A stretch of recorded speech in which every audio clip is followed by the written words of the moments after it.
Sounds like you guys are getting healthy in the backfield finally this year. I mean, how exciting is it to have George back, and how more dynamic can you guys be as an offense with both of those backs back there? Yeah, I think it'll be critical to get him back. Again, we've talked about it with George for a long, long time, not just what he does on the field, but anytime you get a veteran like that who's played in big games, will be critical. But again, as you guys know, spent most of the offseason, most of springtime working on a lot of different things with those two running backs, and we're excited to hopefully get that opportunity. What are your thoughts on having him at punt return? That's a high impact position. He's a valuable part of the offense. Do you like having him back there at punt return? Would you rather him not be back there? I think it ultimately comes down to whatever we got to do to win football games. And so again, sometimes in those situations, maybe you don't want him there until that ball gets dropped, and so I think whatever we got to do to win games. Not to give away your game plan for Saturday, but I mean, how much you mentioned having creating this system where you're going to have George and Ashton back there together. I mean, when that didn't happen after he got hurt against Washington, how much did that change what you had to do on the fly there in terms of this offense the last month, and what percentage, I guess, or how much chunk of the playbook can you go back to now if you have both those guys together? Yeah, I think it's certainly, again, with you guys being at practice and watching it since we were here, I mean, it was certainly something that was in the plans. And so, again, to what extent of how much both those guys would be in together, we're still not even sure ourselves and what the status of George actually is. But as you guys know, anytime you're talking about one of your best playmakers getting back, working back in the mix, it's obviously exciting. With that option there, how do you balance kind of the thought of give it to the hot hand with, hey, give him a little break and let him rest up a little bit? With Ashton, you're saying? Yeah. Yeah, I think there's always that mixture. I mean, I think what you don't want to do is have both of them out there too much, and then now you don't have a fresh guy in the game, right? So I think anytime we can have George get healthy and be out there, certainly that can help Ashton. But making sure that they're in a position where when they do get the ball, they are explosive. In terms of the touches with Ashton, I mean, a lot. I mean, and it's kind of like what John was just saying. But how much do you weigh the touches versus the rest? With Ashton, you're saying, I don't know. It's always a tough one, right? Because certainly his production has been extremely well, right? I look back at 2014. We're handing him the ball off, I think 4 times less than we handed off Jay Ajayi the ball in 2014, and so it's that hard give or take. A lot of times you say offensively, we're going to give the ball to our best playmaker, and until he's not available, we're going to continue to do so. So I think we're all on it. We got to get more guys involved, but we got to be smart too. The focus has got to be whatever it takes to win football games, and right now, certainly him in open space and his ability to make people miss has been a huge strength of ours. Wisdet's had so many great running backs over the years. When you look at the way Ashton runs the ball, is there one that he reminds you of? Yeah, I don't know if it's any one in particular. I mean, I do remember the days of Doug Martin, if you will, when he got that ball, how many times multiple defenders took multiple defenders to bring him down. And I think that's one thing about Ash is his ability to make people miss, ability to make break tackles. And so, but certainly, I mean, you look at the production of guys like Brock Forsey, Ian Johnson across the board.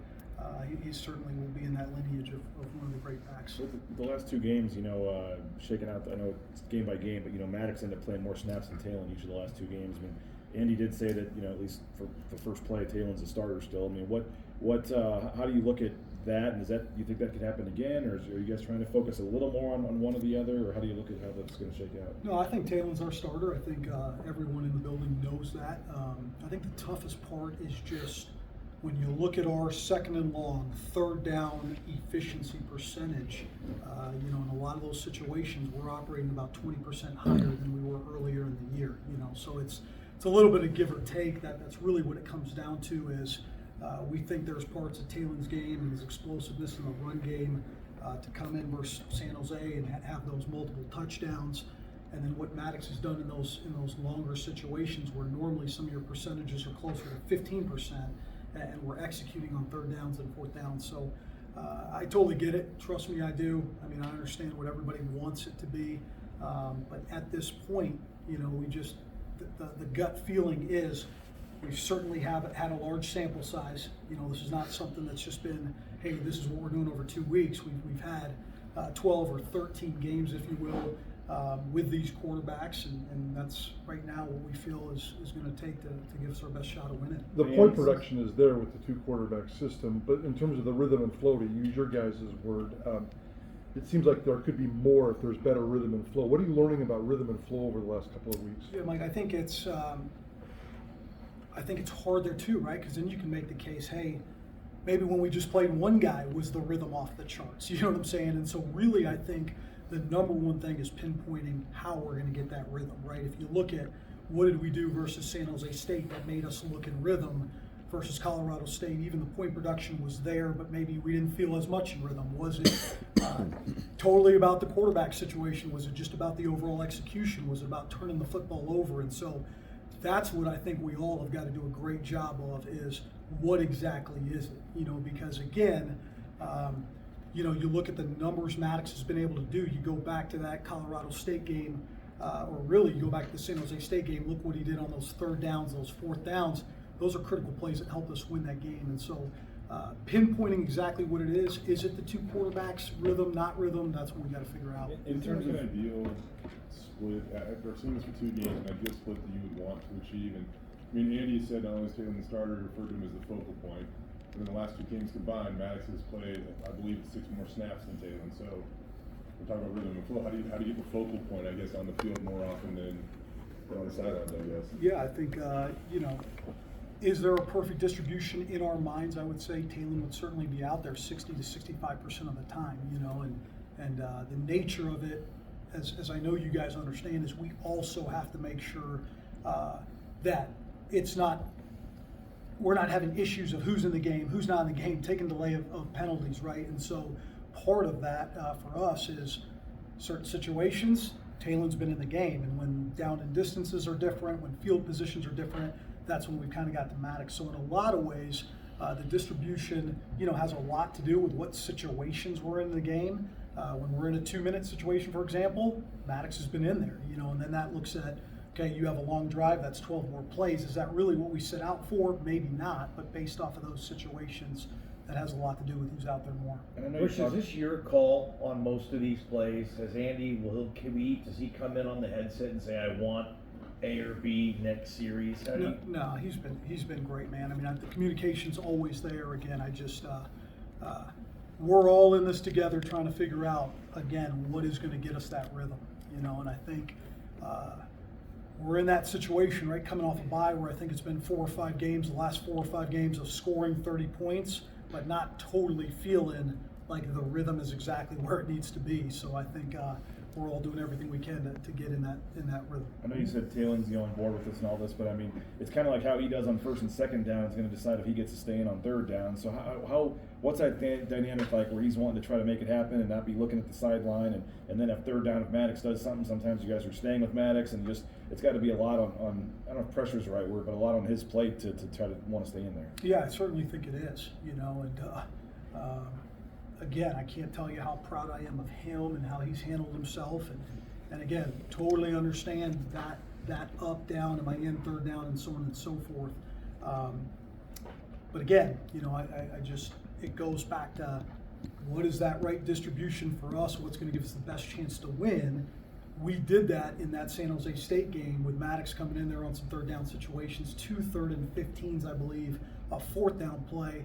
And again, those were critical factors in us winning that game. So, you know, I think for TG, we just got to continue to build. It's not going to be a situation where he's coming out on every 3rd down, but it is a situation where our efficiency has got to close the gap, if you will, to be the type of offense we want to be. What have you seen out of Wyoming's front 7? Yeah, unbelievably disciplined, high motor. This is a program that my hats go off to them, because I think we've prided ourselves for a long time on development and discipline, and I think from top to bottom, you look at their players, not just in the front 7, but on the back end. These are guys that play hard, that play discipline, that play together, and that's led to their success. When it comes to, just getting back to the quarterbacks and their development, on a given week, I mean, I know these weeks are short, you got to get ready to play a game, but how much time can you spend in season on player development and working on a guy's, you know, perceived weaknesses, I guess? Yeah, I think certainly you can spend time on it, and certainly there's the development part. I also think, though, the season is not the training ground, if you will. It's once you've gotten through 3, 4, 5 games, it's okay. We're in a situation now where we got to find out what are we going to do. What are we going to do to give ourselves the best chance. So I think it's a little bit twofold, right? Certainly, always developing, especially with these college guys. Every practice is a new learning opportunity, but there's also the part of, hey, we got to move in this direction and get going. Every time, who is the quarterback that sets the best example of whether it be film study, after practice, outside of what they're required to be, or who is the best at utilizing that time, and how would maybe the guys that you have right now compare to something like that? You're saying just at Boise State overall? You can go beyond that if you want, Bush. Yeah. I mean, I've been fortunate to be around a lot of great guys. I think I remember my early days here with Ryan Dinwiddie and how he prepared, and you also got to take into account when a guy like that sets the precedent or the culture of it just gets, if you will, brought down to the younger guys.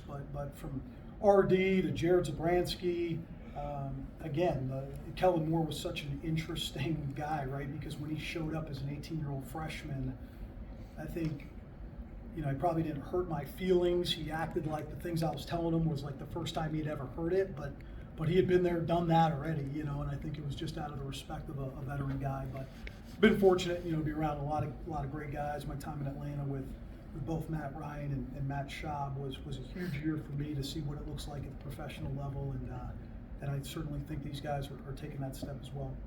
You've had Riley, who's kind of battled injury only this year, but to get him involved in the pass game the last couple weeks or couple games, how nice has that been?